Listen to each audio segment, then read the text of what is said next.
As you know, I have family in Portugal, and so here near Obidos, and I like to come and come early. For this time, for example, we don't start work till next week, but since it's a holiday in the US, I managed to take 4 extra days and come here instead of spending it, either in Washington or somewhere on the way. I decided I should just come here, and it helps me both connect with family, but also through that get to know about the area, about people. We've been out, we talk to people, and who works in my cousin's company, and we see the project sites. So to me, it's all very exciting to get out of the city of Lisbon and get to see more of the countryside. So even that time at the end of my visit, I stayed for extra days to come here rather than rush back. It's important, I think, for me to understand and get to know, the country and the people, and it's a bit difficult to do that just when you're busy with work and meetings. So it's very enjoyable, and it's one of the most beautiful parts of the world I've ever been to. Looking outside here, for example, so it's like a vacation, but it's also educational for me, and of course, connecting with family is always important.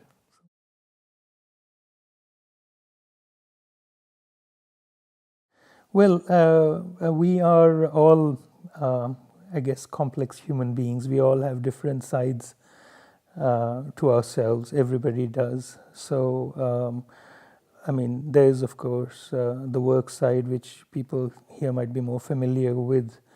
But on the other hand, I have other interests which take me which give me a lot of pleasure. I read a lot. I like to read all kinds of books, and I am always reading something. I'm also a runner, and I like to run marathons. In fact, just last Sunday, I ran the Philadelphia Marathon.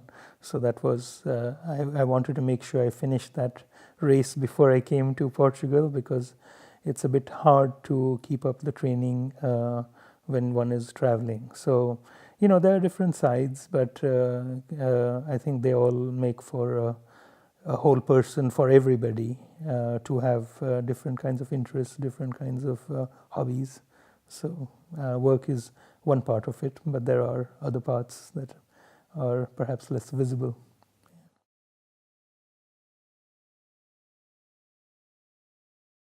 That's a difficult question. I guess if I had to sum it up, it would be, I don't want to sound overly ambitious about it, but it is to maybe leave the world a slightly better place than it was, or it would be without me, and to try to make a difference. And I think every human being in the end wants that. We all want to contribute in some way to make the world better in different ways, and people find different ways. It can be through art, it can be through music, through writing, or through professions. But I think just like everybody else, for me, it is that in the end I would have wanted to make a difference.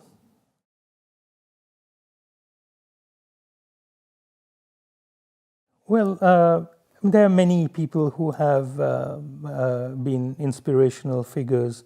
I am from India, as you know, so for all Indians, this will not come as news to you. Mahatma Gandhi is an inspirational figure because he was a very simple person, but he managed to move a whole nation towards independence and through non-violence. But he was very good at understanding how to confront big challenges. One of the famous stories was that during the British era, the production of salt was banned, that salt could not be made in India and by Indians. And all he did was took a small group of people in a famous march, and he walked to the ocean with them and picked up a little bit of the ocean water and made salt, and that's how he defied the rule. So it was a very simple, non-violent, non-confrontational way to make the point. that's inspirational. I'm also, of course, very inspired by my own parents.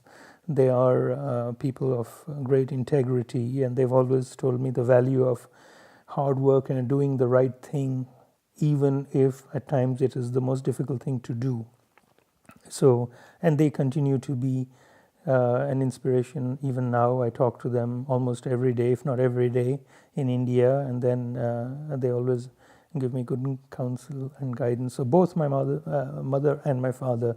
So not just one person, but both of them.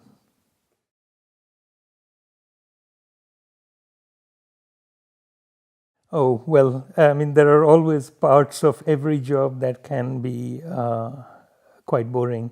But I think I remember, when I was a student at university doing my PhD, to earn money, I used to drive the university shuttle bus. And the shift I had was from 10 p.m. to 1 a.m.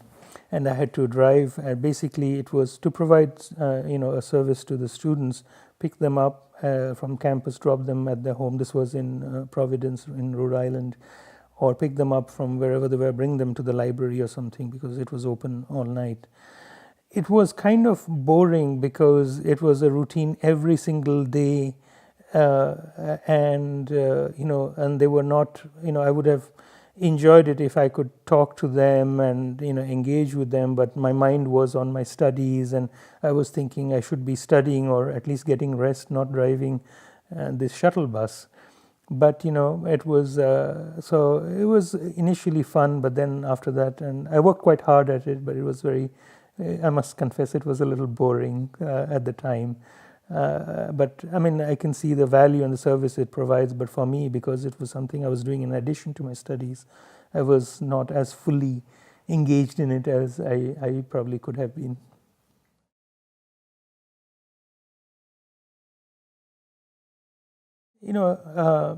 Leadership comes in many forms, and sometimes I feel that what happens is leadership, say in corporate world or in management, goes through fads or phases. You have to be sometimes you have to be. Of course, there are different styles. You could be a charismatic leader. You could be an empathetic leader who has empathy. May not be the most charismatic person, but can still get a lot of things accomplished. And I think that one of the most important things is to inspire people and to motivate people and to have them share your vision. And that can be done in more than one way. And there's no textbook way. I mean, it doesn't matter what the latest management fad is. For instance, in a team, I find there are people who are extroverts and there are people who are introverts. Management generally focuses on extroverts and thinks they are the people who are always talking, who are always engaged. But a lot of very important creative work is done by introverts who are not that comfortable in social environments or even in meetings or in communicating. But they sometimes do some of the best work. So for a leader has to create space to even motivate people like that. So it has to be, and a leader himself or herself can be an introvert too, and and to operate in a world which is very results and oriented, very driven, to find who you are and how that affects your leadership style. You cannot be something you're not. So you have to understand what leadership style works for you. But in the end, it's about motivating, creating a common goal. And I think also to make the people you work with understand what is the ultimate value system within which you operate. Because without a value system, these are all small little parts, and we are not, none of us is, be it as a colleague or a leader or a new person working in a company, for example, as a part of a machinery. It is about a larger value system. And again, different people with different styles can unify them if they share the common value system, which might be something as simple as providing a product or a service that people really want, or to for instance in education it would be that the value system is that you believe in making other people also learn new things. So I think leadership is depends on the circumstances, depending on who you are, and enabling the space for others to be to work well in that environment. And it cannot be for one type of personality only.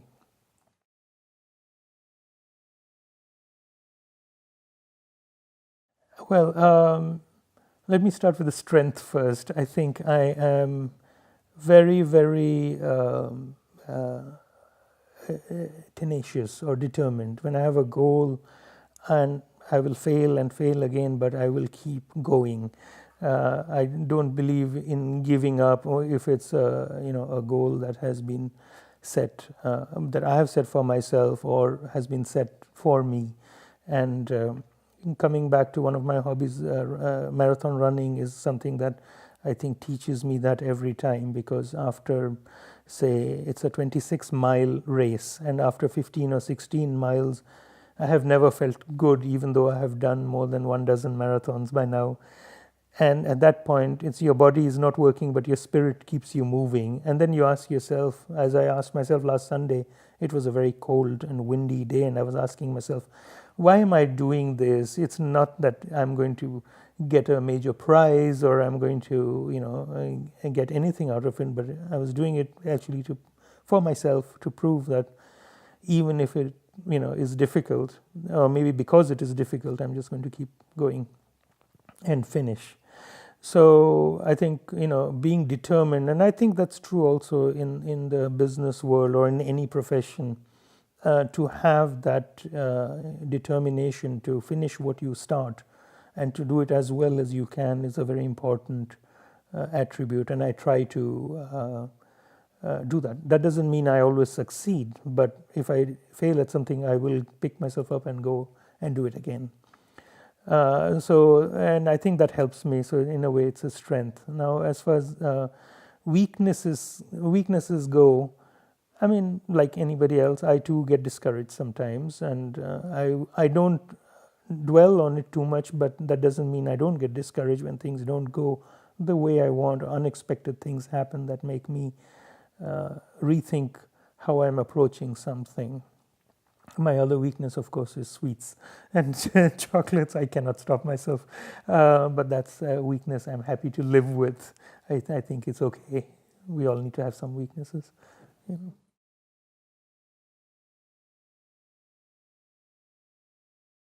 I think, I once saw an article written about me as, and the caption said, "The man who never smiles." And I think people who know me found it quite funny, because I'm actually quite lighthearted, and I try to see the funny side of things. But of course, in certain settings, I have to, when there are serious issues being discussed, I have to be serious. That does not mean that I'm serious all the time. And so I think probably one of the misconceptions is that I don't have a sense of humor, or I don't see the lighter side of things, or I take everything very seriously. I don't, I think. But I understand that, certainly the side of me that is most visible, especially here in Portugal, appears to be a rather serious side. But then again, I think I meet, every time I come to Portugal and my team comes, we meet with hundreds of people. And I'm sure if you ask some of them, they will probably agree that I'm not as serious as I appear to be. But I think that's one of those, perhaps not entirely accurate of who I am as a person.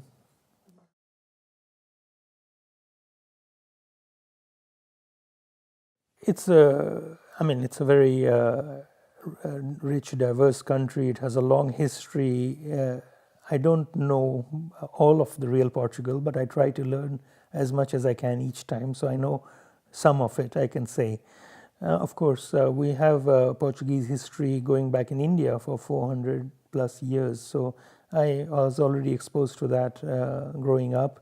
And we've had family vacations in Goa, so we were exposed to Portuguese culture there as well. And there's a lovely cathedral of Saint Francis Xavier, the patron saint, there as well. So, and here over time I have learned more and more, and the more I learn, the more I'm fascinated by the country and its very rich history. And of course, I've had the pleasure of knowing a lot of people, and I must say it's one of the warmest, friendliest countries I have visited, and that's also part of the reason I love coming back, even when before work, after work, spend extra days here, get to know the people. So I can't say I know all of the real Portugal, but I know a bit more of the real Portugal than I think many people might think. And certainly being here with family, I go and visit their friends, I visit people they work with as well. So it gives me a lot of insight I normally would not get, and it's been a very, very gratifying experience.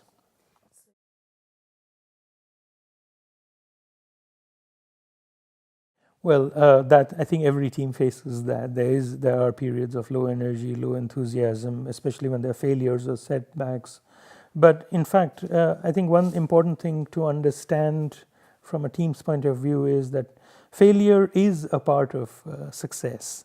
It is unnatural that one gets everything right the first time. Usually, the low energy and the lack of motivation doesn't come just from long hours or amount of time, but because something went wrong somewhere. And sometimes I find it's useful just to take a break, just to regroup, think, and like with the team and my colleagues who are I have a great amount of respect for. Sometimes when we feel like that, we just take a break. We go out for dinner or something if we are here in Portugal, or we go for a team lunch in Washington. And then we don't talk about the work or anything. We just talk about other things. It sort of brings energy back. And then when the time is right, we come back and have a discussion about what went wrong, what could be done better. But the team also needs to know that they have the support of each other and of the team's leader at all times, and that failure is not a permanent mark in any way, but it is part of the process, because it's natural that it'll happen. And then people help each other. So if there's an environment where people trust each other, they're open with each other, they're not competing with each other, they can be each other's support system. And that often helps pick up from a setback or from a low energy situation and start again. It helps re-energize people, but reminding them always what the aim is, the mission and the vision is, helps them refocus. And then to, of course, look also at what the causes were of that setback. Sometimes it's out of your control, and then there's nothing one can do except say, well, that was bad luck. But to understand that, but not to make it as something that is paralyzing and demotivating. I think that's very important, because it does happen. It happens in every team, every enterprise, every project. But as long as there's trust between everybody in the team, and as long as even they see the leader as one of them, not somebody above them giving orders to them, it helps rebuild and regroup the team. And in fact, sometimes they come back with even more determination to say, okay, we learned something here and we took something away, and we're going to come back and make it better the next time. And eventually, I think that's works. If the right team has been put together, the right motivations are there, and this needs to be reinforced every single day. It's not, and one can give an annual or semi-annual speech to one's colleagues and say, okay, we are done, and now get to work, and we'll talk again in 6 months or a year. It's something that is reinforced every day by how you behave, who you are, how you treat people, because people see that.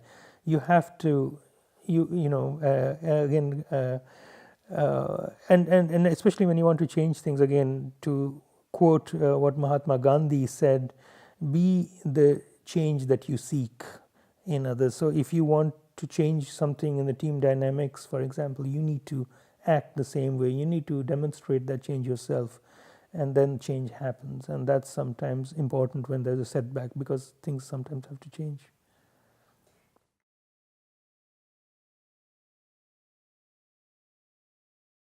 Well, I'm still learning, but as I say, I mean, I think the Portuguese people overall I found were very warm, very welcoming always, and it is. I found it actually quite easy to have a genuine sort of interactions with them. It's not that there is a facade or a front, and if one is willing to be open, and of course being open means making yourself vulnerable too, but if you that people always reciprocate in the same way, and that's one of the things I found is a rather unique attribute of people here.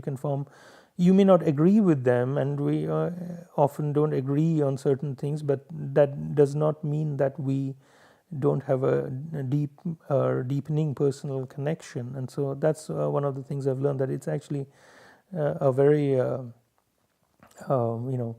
it's a very warm place to be, and it really is a joy to come back to Portugal. This is probably my 15th or trip or more, and I've been here a lot, and I actually look forward to it. And I haven't been here since I think June or July, and I've been missing it, and I've been waiting to come back, and I've been getting restless, trying to, and so I'm very glad to be back here, because it sort of gets into your system, and you look forward to it every time.